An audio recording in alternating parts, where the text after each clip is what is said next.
Hey guys, James here today and welcome back to another Sims 4 house building video. Today we're doing another tiny build. This one is a more modern styled one. Well, I mean, the last one I did was also kind of modern, but this is much more architecturally modern rather than just a box, which was kind of the last one, which is almost like a trailer styled home last time around. This one's much more of a permanent fixture looking build. It was supposed to, I think the idea behind it was supposed to look like a bigger house, but really it's like the opposite of Narnia, right? You open the wardrobe and in fact it's actually smaller inside. That's kind of what this house is supposed to look like. You know, it's supposed to look like a regular house from the outside, and then you open the door, you're like, holy, this is tiny. That was the idea. Anyway, I thought it would be kind of a good idea to have a lot of outdoor living space. So, and by that, I just mean a large sort of patio, lots of area outside, and then, you know, that's your entertaining space. Inside is just living, your kitchen, your dining, etc., all that kind of stuff. But then I think it works. It works quite well. This one actually took quite a while. Surprisingly, this build took. I think, well, I say surprising, it was like an hour and a half. It's not that long, but still, like for a build of this size, it took quite a while. I was having a lot of fun with it. So I wanted to also, I really wish wish that we could do stairs around a corner. And what by that I mean, you'll see like at the front where I put the stairs in, like I have to have like a block of foundation in the middle because you can't, right there, like you can't have them wrap around. You know how good that would be if that could wrap around that corner? It would look amazing. I wasn't sure it would look better there though if I just, like, because obviously I put foundation there, but I was wondering if it would look better if I had no foundation there. But then I was like, I don't know. I left the foundation there so it looked like it was sort of part of the deck. I guess I could have done some planting there or something, but I didn't. Anyway, so this build kind of evolved as I went along because I was at the moment right now designing a lot of the exterior, obviously. But then when I went to the inside, I was like, I need to have actually room for all this stuff because I don't want to have. It's not supposed to be like some ultra tiny 4x4 build or anything. It's supposed to be something that's going to be somewhat usable and not too, like, it wasn't an experiment to see how small I could make something. So I was playing around with it a little bit at first. So you can see, actually, I'll explain as I go along here. So I've done the front entrance there, and I was like, okay, cool. Where do I put the stuff? And then I was like, well, that little 2x3 section at the back is like the perfect bathroom spot. So that was kind of all I had. Then I had like no room left. So I decided to essentially add to the build until I felt it was adequate in terms of enough room. But I was adding to it in a way that hopefully looked like, one cohesive build. And I thought doing a little diagonal section on the side here would be kind of interesting and adds another dimension to the build. It also has almost, it's very contemporary style, but because we have that stone, the flagstone or whatever it's called, that stone texture, it makes it look very, and also I did a big like stone pillar at the front. It makes it look like a very, very much like 70s almost inspired build. But it's obviously a new build because it's got a lot of new architectural elements to it. But it's then, you're pulling from its ancestry. So I had a little bit of fun with that sort of element at the front. I don't know, it looks very 70s inspired, I think, from that bit, and even really the overhang bit on the side there with the stone columns. But I think it works really, really well. So I kept it contemporary by doing the sort of grass on the roof as well. Like I had those little sprigs here and there. Now this kitchen, actually, this is a really fun one to do because we had this weird leftover nook here, and I was like, okay, this gives us plenty of room to actually create a living space and kitchen and all that. I was like, there's a way to do this. Where there's a will, there is a way. So I'm getting this kitchen to fit into this diagonal corner. I got the stove on the diagonal using the triangular counter pieces to actually get it all to fit into one unit, and it totally works in the end. And I think it actually looks really cool. I think the kitchens are one area though, all the items I think fit really well in the kitchen. But I think the kitchen in this build was one area in particular that I wasn't entirely sure on what color scheme to go with. I don't know. Did I already change it? Because I know I changed them a lot. I was trying to figure out what I wanted to do with it. I think I do it here. I changed them a few times. I'm like, I really wanted that dark blue on the left. I wanted the dark blue counter with like a white countertop to almost get like a very sort of beachy vibe, like a beach house kind of vibe. Obviously, this is not really near a beach or anything, but I wanted that kind of color scheme on the interior. So I wanted to bring in blues and all that. So we've got this lighter blue at the moment, but I believe I just changed it back to my standard sort of gray, white, and black scheme. which, I mean, obviously works. All that stuff goes together fine, but I wanted to have something a little bit more fun, and I specifically wanted it to be blue, but it didn't work. So unfortunately, I did not blue myself on that one. Oh, by the way, speaking of bluing myself, the reason I say that is because I've been rewatching Arrested Development. And if you've never seen that show, first of all, go watch it. It's on Netflix. Seasons 1 to 3 are amazing. Season 4, interestingly, they made season 4, I think, back in 2014. So 4 years ago from now, and it was a completely different format to the way seasons 1 to 3 were, because it was season 3 was originally the end of the series. It was cancelled, then years and years and years later. I think it ended originally in 2006. Then in 2014, Netflix picked it up and made a new season. But for some reason, they made it completely different to the previous 3 seasons. And it was very divisive, to say the least, whether people liked it or not. Anyway, the reason I'm saying all this is because they released a recut version. So they re-edited it to make it feel like the same sort of format that the previous seasons were in. And I've been rewatching that, and it's a lot of fun, and I'm loving it. And season 5 is coming out soon. This is not sponsored, by the way. I just really love Arrested Development, and I'm excited excited to see more of it. Hashtag not spawn. Yeah, so anyway, we've got the layout working here, and I think this build is probably one of the few builds where I actually didn't use that many windows. A lot of the time, especially on these smaller builds, a lot of the time I'll actually end up putting like loads of windows everywhere. But surprisingly, we only have a few. Like there's one at the front of the house, there's one on the diagonal bit, and then there's some in the kitchen, and that's kind of it. And then if you include the door that we have at the moment, I actually changed that door to a couple of windows because it's in the way.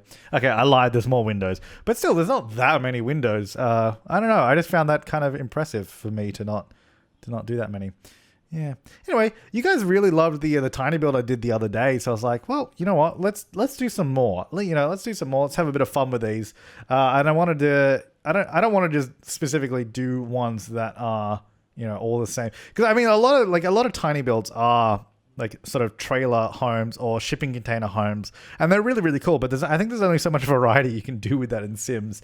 I think I could do something cool. I think I could do like I could probably do another shipping container build. We've done 2 shipping container builds in the past. We did a home that I think utilized like 6 or 7 shipping containers, or roughly, and I sort of joined them together. Then I did another one that was like a nightclub built out of containers, which was really cool. I think both of those really cool. And the reason I bring that up is because someone mentioned it recently. I think maybe on Twitter, or maybe on a YouTube comment. I don't know. They mentioned it somewhere. They're like, hey, you should do a shipping container build. And I was like, haha, I've done 2.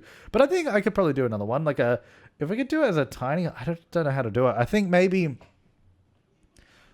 there's something cool to be done with it. I think like there's potential. I'm always looking, especially with these smaller homes, there's a lot of creativity that can be put into these to create something a little bit different that may not have been done before, or at least not necessarily may not have been done, but may not have been done by me personally. Like for example, I haven't done a kitchen quite like that, where it's all those weird diagonal sections and it all sort of works somehow. That was a lot of fun to try and do that. So I think I'm always looking for something that's a little bit different for every build. I mean, not every build's going to have something new, but, trying to combine different techniques in new ways is new as well. Anyway, so the color scheme of this place is, pretty much, we got the rich wood flooring, which I really, really like. Walls mostly white, and then I try to get a sort of a scheme of blue over the top of it. So we get the blue in the bed, that blue wardrobe, a little bit of blue and pastels on that painting on the wall or the canvas on the wall, and then just putting some items around the place. I really wish we had more small side tables like these. Like, I mean, these technically aren't actually side tables. I think they're in the miscellaneous surface category, and they have wheels on them. But I wish we had more tables of that size, because that's like perfect, especially in these smaller builds. Like, if you build something this small in the game and then you go around and look for a table to fit in like a corner or something, you'll realize how big items are. And I think when I do the living room in just a moment, I think you'll even see that. Now, I built this whole room, and I don't know if I've done it. Did I already do it? No, I don't think I've done it yet, but I'll test it out in a second, and it does all work. Just in case you're wondering, I don't know when I do it, or maybe oh no, here we go. I tested it a little bit here. I didn't record all of it because it was like a lot of just moving this bed left and right. Turns out all I had to do in the end was actually just move the wardrobe a little further into the wall, and then it actually worked. Yeah, there's a lot of this. So you can see that that's the testing process. And I eventually gave up recording. I was like, all right, let me just figure this out, and then I'll keep recording. So these tables here, I'm like, oh my God, these are all huge. So I went with the same table in the end. Got my favorite sort of floor lamp. I love that. I want one of those in real life. We'll see if I can find something like that. because it is cool. And then I've been really into doing that lately, using the sort of cabinets as like a TV entertainment system. I've been doing that a lot. I think in the last 3 or 4 builds or something, I think I've done that. But I think it works really well. And then I actually just scaled up a shelf to use as like a surface on top of those counters or on top of those cabinets, because in live mode, when you put the walls down, the cabinets are going to disappear, so it won't look like anything's there. However, I think shelves... Wait, do shelves stay in view?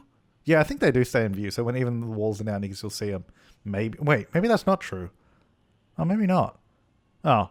I don't know. Either way, I think it looks good because then you have like the cabinets underneath and then like a surface on top rather than not having anything there at all. And I decided on this little wall, I felt like it is a tiny home, so there should be like a lot of storage potential. So I thought I'll put a few shelves up here, get some books on it, a little boat and all that. So it looks like it's being used. Every little nook and cranny is being used for storage. Having said that, we could still get a lot of blank walls, but you know, there's only so much we could do. There was a really good comment actually last time on the previous tiny build I did. Ooh, that's a dangerous word to say.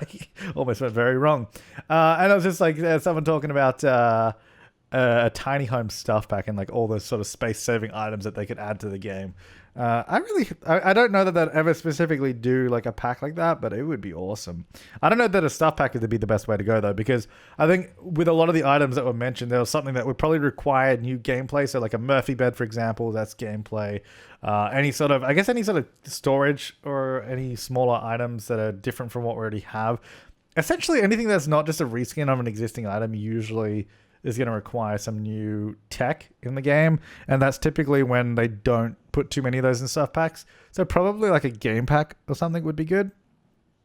And they're also suggesting like more ceiling windows, etc., ladders and all that kind of stuff. Oh yeah, I wish we had sliding doors too. There's a lot of ideas in there. Yeah, well, I mean, we used to have sliding doors in Sims 3 and 2 and not 1. I don't think 1 had them, but they were there before. And also ladders. Did 2 have ladders, or was that just 3? Because 3 definitely had ladders. 2 had the spiral stairs, and I think 3 did too. Oh man, we need more stairs. You know, we need, there's a lot of stuff. There's a lot of stuff that we could use more of. So outside now on this patio, as you saw, I did that little bar between the 2 little columns there, which I thought was kind of cool. And they're getting some tables around outside.